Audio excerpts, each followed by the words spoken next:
Dragon ball जी में Gohan strongest unfused character रहा है और आज वो जो भी है ताकतवर से लेके अपनी फैमिली का ध्यान रखने वाला वो सब उसके फादर गोकू और उसके मास्टर पिक्कोलो के वजह से ही है। इस बात से आप सब एग्री करेंगे। लेकिन जब बात आती है कि गोहान गोकू को सरपास कर पाएगा और वो ड्रैगन बॉल सुपर में इतना कमजोर क्यों है, तो दोस्तों आज की इस वीडियो में मैं आपको ये सब बताऊंगा, तो इस वीडियो को पूरा एंड तक देखना। और दोस्तों आज की वीडियो का लाइक एम है वो है 1.5 के लाइक्स का, और साथ ही साथ इस वीडियो को दबा के शेयर कर देना और चैनल को जरूर सब्सक्राइब कर लेना ताकि मैं ड्रैगन बॉल से रिलेटेड चीजें लाता रहूं। तो बिना किसी देरी के इस वीडियो को शुरू करते हैं।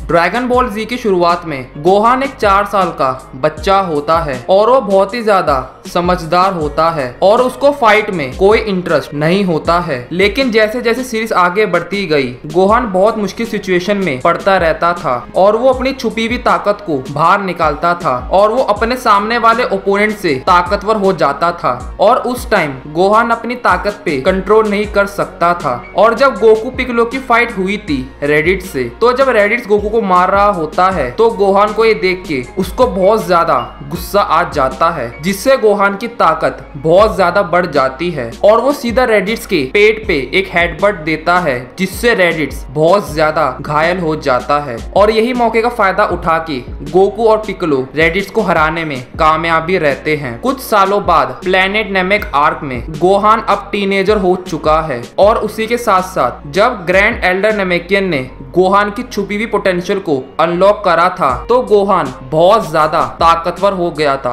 गोहान जब गुस्से में होता है वो फ्रीजा की सेकंड फॉर्म को अच्छे से मार रहा होता है। और दोस्तों जो फ्रीजा की सेकंड फॉर्म जो थी वो गोकू के बेस फॉर्म से कई गुना ज्यादा ताकतवर थी। तो आप देख सकते हो गोहान ने उस टाइम गोकू को सरपास कर दिया था। गोहान की ताकत और बढ़ जाती है जब डैंडे उसे हील कर देता है। और जब फ्रीजा थर्ड फॉर्म पिक्कोलो पे अटैक करता है तो गोहान को और गुस्सा आ जाता है, जिससे वो फ्रीजा के थर्ड फॉर्म को भी ओवर पावर्ड कर देता है। उसके बाद जब गोकू आता है हीलिंग चैम्बर से रिकवर होके, तो वो फिर से गोहान को सरपास कर देता है अपने बेस फॉर्म में नहीं बल्कि पहली बार सुपर सेन को हासिल करने पर, जिससे उसकी ताकत 50 गुना ज्यादा बढ़ गई थी। उसके बाद फ्रीजा गोकू से हार जाता है। उसके बाद आती है एंड्रॉइड सागा। एंड्रॉइड सागा में गोहान जो है वो पिक्कोलो और गोकू के साथ ट्रेन होता है। और जब एंड्रॉइड्स के अटैक्स हुए थे धरती पर तो गोकू गोहान को हाइपर टाइमबॉलिक चेंबर में ट्रेनिंग देता है। और गोकू का ये गोल होता है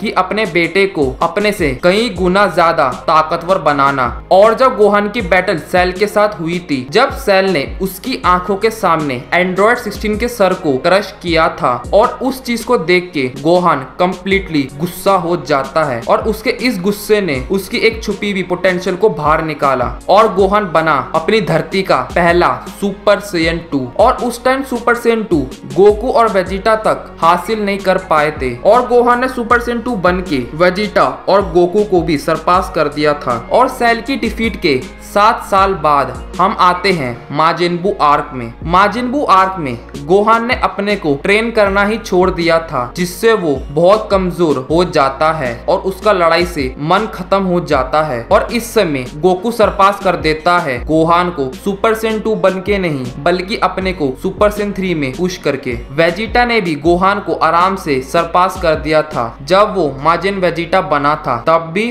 और उससे पहले भी। और उसके बाद किंग काई के प्लेनेट में एल्डर काई गोहान का फुल पोटेंशियल अनलॉक कर देते हैं, जिससे वो अब अपनी अल्टीमेट फॉर्म में जा सकता है। और उस अल्टीमेट फॉर्म को हम कहते हैं मिस्टिक गोहान। और तब गोहान ने गोकू के सुपर सेन 3 और सुपर बू और इवन गोटेन और ट्रंक्स के फ्यूजन को भी सरपास कर दिया था। और ये था वक्त जब गोहान सबसे ताकतवर हो चुका था, मगर उसके बाद गोहान एब्जॉर्ब हो गया था माजिन बू के द्वारा। लेकिन माजिन बू के अंत के बाद DBZ खत्म हो गया था। उसके बाद शुरू हुआ dragon ball super. Dragon ball super में गोहान ने ट्रेनिंग करना बिल्कुल ही छोड़ दिया था और वो नॉर्मल लाइफ जीने लगता है और वो पढ़ाई भी करता है और उसी के साथ साथ वो अपने बच्चे और फैमिली को संभालता है। और इतने सालों से ट्रेन ना करने के कारण गोहान लिटरली बहुत वीक हो गया है, उसकी ताकत बहुत कम हो गई है। और आपने एक चीज ड्रैगन बॉल सुपर में नोटिस की होगी कि गोहान सुपर सेन में बहुत मुश्किल से ट्रांसफॉर्म हो पा रहा था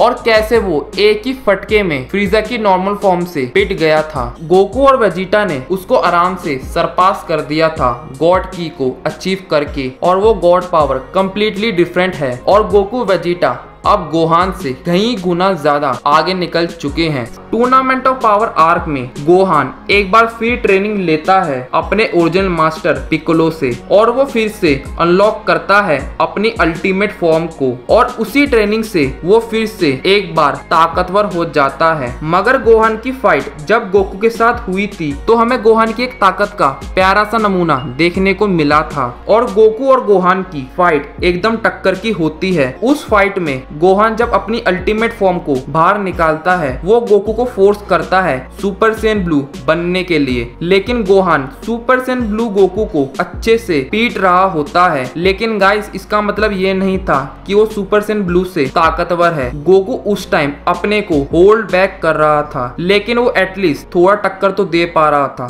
फिर जब गोकू अपने को पुश करता है सुपर सेन ब्लू कायोकेन में तो गोकू आराम से गोहान को नॉकआउट कर देता है और गोहान ये फाइट हार जाता है। और उसके बाद टूर्नामेंट ऑफ पावर में फैंस सोच रहे थे कि गोहान का कोई न्यू फॉर्म आएगा, क्योंकि उससे पहले जब गोहान और गोकू की फाइट हुई थी तो गोहान ने बोला था कि मेरा गोल है कि अपनी एक और अल्टीमेट फॉर्म बाहर निकालूं जो कि किसी ने आज तक नहीं देखा होगा। मगर दोस्तों हमें ऐसा कुछ देखने को नहीं मिला था टूर्नामेंट ऑफ पावर में। और उसी के साथ साथ टूर्नामेंट में गोहान ने कुछ इतना खास परफॉर्म नहीं किया था। वहीं गोकू ने अपनी लिमिट्स को ब्रेक करके अल्ट्रा इंस्टिंक्ट हासिल की थी, जहां तक गॉड्स का पहुंचना भी मुश्किल है। और उसके बाद तो गोकू ने मास्टर भी कर लिया था अल्ट्रा इंस्टिंक्ट को और तब गोकू ने गोहान को बहुत ही ज्यादा पीछे छोड़ दिया था। मगर क्या गोहान फिर गोकू को सरपास कर पाएगा जैसे उसने पहले किया था